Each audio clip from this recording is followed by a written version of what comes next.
আসসালামু আলাইকুম। হ্যালো সবাই, কি অবস্থা? আশা করি ভালো আছেন। আজকে আমার অফ ডে, অর্থাৎ শুক্রবার। আমি অফিসে আসছি একটু অন্য কাজে।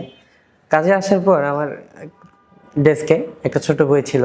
২-৩ দিন আগে আমাকে দিয়েছিল মামা পড়ার জন্য, অর্থাৎ আমার সিনিয়র পড়ার জন্য দিয়েছিল, যে বলেছিল এই বইটা পড়ে শেষ করতে। তো বইটা পড়ে শেষ করলাম, মাত্র দুই পৃষ্ঠা বাকি আছে।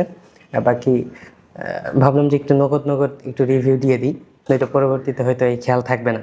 তো এখন যেটা হচ্ছে, এটার আগে আমাদের পরিবর্তনের জন্য, যেমন ধরেন আমাদের লাইফটা গোছানোর জন্য আমরা যদি ইউটিউবে বা যেখানে যাই, আমাদেরকে প্রথম সাজেশন দেওয়া হয় এরকম যে আমাদের আগে গোলটা ঠিক করতে হবে, আমরা কি করতে চাই, তাই না? গোল ঠিক করার পর আমাদেরকে প্রতিদিনের একটা রুটিন বানাইতে হবে, রুটিন অনুযায়ী চলতে হবে। আসলে রুটিন অনুযায়ী না চললে কিছুই হয় না। তো আমি ২৪ সালের শেষ দিকে, অর্থাৎ ২৫ সালের শেষ দিকে আমি আমার জন্য একটা রুটিন বানাই, একদম সকাল থেকে নিয়ে রাত পর্যন্ত আমি কি কি কাজ করব। কিন্তু আশ্চর্যের বিষয় হচ্ছে, আমি রুটিনটা ৩ দিনের বেশি মানতে পারি না। মানে আমার এই রুটিনের ব্যাঘাত ঘটে হইতেছে একটা জিনিস, সেটা হচ্ছে ফোন। আমার হাতে এই ফোন স্ক্রিন। তো আমার ৩ দিন পর আমার আর ওই রুটিনের প্রতি আগ্রহ লাগে না। হ্যাঁ, রুটিনটা দেখলেই আমার ভয় লাগে। ভয় বলতে ডিপ্রেশনে চলে যায়, যে এইভাবে আমি মানতে পারবো না, চলতে পারবো না। তো ওই থেকে এখন পর্যন্ত আমি রুটিন অনুযায়ী চলতে পারি নাই। অর্থাৎ মাত্র ৩ দিন আমি রুটিন অনুযায়ী আমার জীবনটা, মানে আমার চালাইছি আর কি। রুটিনটা যেখানে সই আমি দেওয়ালে লাগাই দিয়েছিলাম, ২-৩টা লাগিয়ে দিয়েছিলাম। এত আপনার মোটিভেট হয়ে গিয়ে ২-৩টা লাগাইছি, কিন্তু তারপরেও একটাও ৩ দিনের বেশি মানতে পারি নাই। তবে আজকে এই বই পড়ার সময় আমার মনে হলো যে আমি যদি আমার রুটিনটারে একটু ঘুরাইয়া দেই, আমি সব কিছু ওইখানে, ওই আমার রুটিনটাতে আমি সকালে ঘুম থেকে কখন উঠবো, কয় ঘন্টা ঘুমাবো, কখন অফিসে আসবো, অফিস টাইম শেষ হলে আমি বাসায় গিয়ে কী কী করবো, A to Z time to time আমার লেখা ছিল। ফোনের জন্য ডেডিকেট করার কিছু সময় ছিল, কিন্তু আমি মানতে পারি নাই। তো আজকে কেন জানি মনে হইলো যে আমি যদি আমার রুটিনটারে ঘুরাইয়া দিই, ধরেন লং টার্ম না, আমি আগামী ১ সপ্তাহ আর কিছু করি আর না করি, আমার রুটিন একটা, যে আমি ফোন সারাদিনে ১ ঘন্টা চালাবো। তাতে যাই চালাই, রিল দেখলেও ১ ঘন্টা, ফেসবুক চালাইলেও ১ ঘন্টা, ইনস্টাগ্রাম চালাইলেও ১ ঘন্টা, টুইটারে গেলেও ১ ঘন্টা।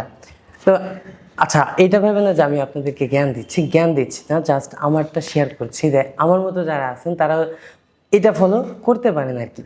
তো আমার আগামী ১ সপ্তাহ, অর্থাৎ আজ এই শুক্রবার থেকে আগামী শুক্রবার পর্যন্ত আমার টার্গেট একটা থাকবে, যে আমি যাই করি না কেন, সারাদিন যেভাবে সময় কাটাই না কেন, আমি সারাদিনে ২৪ ঘন্টায় ফোনের পিছনে সময় দেবো ১ ঘন্টা।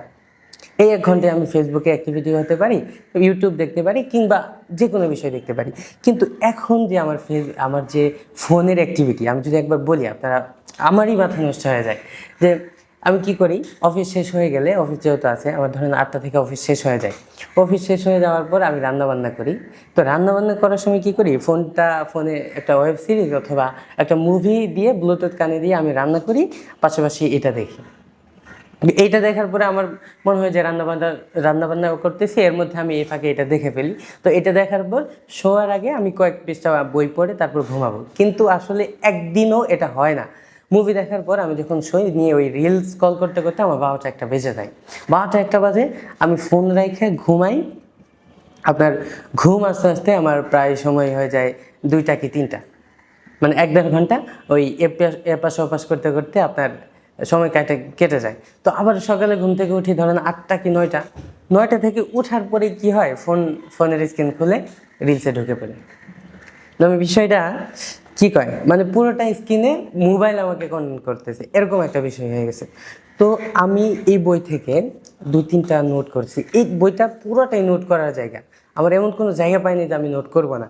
তবে বাকি আমি যেটা চ্যালেঞ্জ নিছি আগামী ১ সপ্তাহ, যেটা চ্যালেঞ্জ, প্রথম চ্যালেঞ্জটা বলছি যে আমি যাই করি না কেন, ফ্রি টাইমে আমি বসে থাকবো, ঘুমায়া থাকবো, আন্তাজে একদিকে ঘুরতে যাব, কিন্তু আমি ফোন চালাবো না। ফোন ২৪ ঘন্টায় ১ ঘন্টায় ফোন চালাবো। আচ্ছা, এখান থেকে ৩টা নোট করছি, এই তিনটা আপনাদেরকে বলি। ১ নম্বর হচ্ছে, দিনের শুরুতে ফোন টিপবো না। এটা হচ্ছে ওই যে আমি বললাম, ঘুম থেকে উঠেই চোখ খুলে না দেখে আমি ফোন খুলে রিলস অথবা ফেসবুকে ঢুকে পড়ি। তো আগামী ১ সপ্তাহ আমি এই কাজ করব না। যত যত যাই হোক, যত কিছু হোক, প্রয়োজনে ঘুম থেকে উঠে আমি গোসল করে নেব, ওঠার পরেই আমি একটা শাওয়ার নিয়ে নিব, বাকি দিনের শুরুতে আমি ফোন টিপব না। আচ্ছা, আরেকটা বিষয় হচ্ছে, এটা একটা ইন্টারেস্টিং বিষয়, সেটা হচ্ছে যে হুটহাট করে আমাদের কিছু কথাবার্তা মনে পড়ে। যেমন বাথরুমে গেলে, টয়লেটে গেলে, নামাজে গেলে, অথবা কোনো ইম্পর্টেন্ট কাজের মধ্যে যখন আমাদের কাছে ফোন থাকে না, তখন আমাদের কিছু কথা মনে পড়ে। যেমন কিছু বিষয় হুটহাট করে মনে পড়ে যায়, স্মৃতি হোক, সামনের কিছু হোক, বা কিছু মনে রাখছিলেন, ভুলে গেছেন, আবার মনে হয়ে যায়। এর কারণ হচ্ছে যে আমরা যখন ফোন থেকে দূরে থাকি, তখন আমাদের ব্রেনটা বেশি কাজ করে, তখন আমাদের ব্রেন অনেক একটু ফ্রি পায়, মাইন্ডটা ফ্রি পায়, আর আমাদের ওই স্মৃতিচারণ করে এবং অ্যাক্টিভলি কাজ করে আমাদের ব্রেনটা।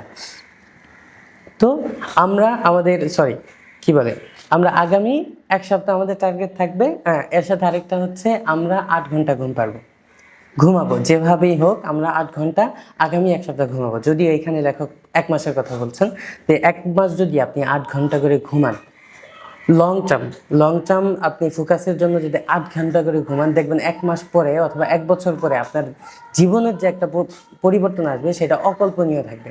তো ভিডিও অনেক বড় হয়ে যাচ্ছে, তো আমাদের টাস্ক হচ্ছে যে আমার মতো যারা আছেন, এটা ভুল বুঝবেন না, আমি আপনাদেরকে জ্ঞান দিচ্ছি না, এটা এজন্য যাতে আমি আমাকে প্রশ্ন করতে পারি যে আমি ভিডিওটা যেহেতু আপলোড দিছি, আমাকে এটা পরিবর্তন করতে হবে। আমি যেহেতু মানুষকে বলছি, আমার ফ্রেন্ড সার্কেলকে বলছি।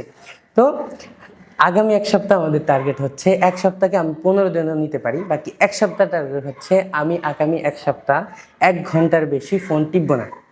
তা যাই করি, সময় নষ্ট করি, যেভাবে নষ্ট করি করব, বাকি ফোনে আমি সময় দৈনিক 24 ঘন্টায় 1 ঘন্টা সময় দিব।